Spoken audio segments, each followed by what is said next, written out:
రూపాయి పడిపోతే ముందు తగిలేది నీ పాకెట్కి. ఫారిన్ ట్రిప్పా? ఖరీదు పెరుగుతుంది. యుఎస్లో కాఫీయా? ఇంకా కాస్ట్లీ. అబ్రాడ్ స్టడీసా? Double tension. Petrol, electronics, gold అన్నీ రేట్స్ పెరుగుతాయి. అంటే సింపుల్గా రూపాయి పడితే మన లైఫ్ కాస్ట్లీ అవుతుంది. కాని వెయిట్, స్టోరీ ఇక్కడే ఇంట్రెస్టింగ్ అవుతుంది. రూపాయి పడిపోవడం అందరికీ బ్యాడ్ కాదు బాస్. ఎందుకంటే ఫారిన్ వాళ్లకి ఇండియా ప్రాడక్ట్స్ చీప్ అవుతాయి. IT companies, pharma, textiles exports పెరిగే ఛాన్స్. ఎన్ఆర్ఐలు పంపే మనీ వాల్యూ పెరుగుతుంది. అంటే ఒకే ఈవెంట్ కొంతమందికి లాస్, ఇంకొంతమందికి ప్రాఫిట్. ఇప్పుడు అసలు క్వశ్చన్ ఏంటంటే, రూపాయి నిజంగా వీకా లేక జస్ట్ చీప్గా కనిపిస్తోందా? ఇదే ఎక్స్ప్లెయిన్ చేయడానికి ఎకానమిస్ట్స్ బర్గర్ ఎగ్జాంపుల్ యూజ్ చేస్తారు. Yes, burger. ఒక బర్గర్ అమెరికాలో $5, అదే ఇండియాలో $250 అనుకో. ఎక్స్చేంజ్ రేట్ కరెక్ట్ అయితే రెండు ప్లేసెస్లో వాల్యూ సేమ్ ఉండాలి కదా.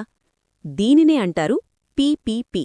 సింపుల్గా చెప్పాలి అంటే ఒకే వస్తువు ప్రపంచంలో ఎక్కడైనా సేమ్ వాల్యూ ఉండాలి అన్న థియరీ.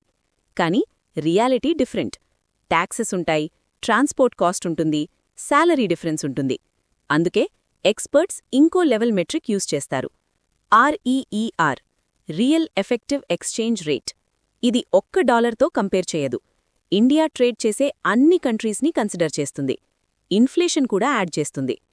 ఇండెక్స్ 100 కంటే ఎక్కువ అంటే రూపీ కాస్ట్లీ, 100 కంటే తక్కువ అంటే రూపీ చీప్. ఒక టైంలో ఇండియా రూపీ 105కి వెళ్ళింది. అంటే ఫారిన్ బయర్స్కి ఇండియా కాస్ట్లీగా కనిపించింది. లేటర్ 95కి పడిపోయింది. అంటే ఇండియా ప్రాడక్ట్స్ అగైన్ చీప్ అయ్యాయి. ఇప్పుడు ట్విస్ట్ విను. బర్గర్ థియరీ చూసుంటే రూపీ స్ట్రాంగ్ అవ్వాలి అనిపిస్తుంది. కానీ రియల్ వరల్డ్లో అలా జరగదు. ఎందుకంటే కరెన్సీ మూవ్మెంట్ డిసైడ్ చేసేది బర్గర్ కాదు boss. Demand and supply, imports and exports, foreign investors, RBI decisions ఇవన్నీ కలిస్తేనే గేమ్ మూవ్ అవుతుంది.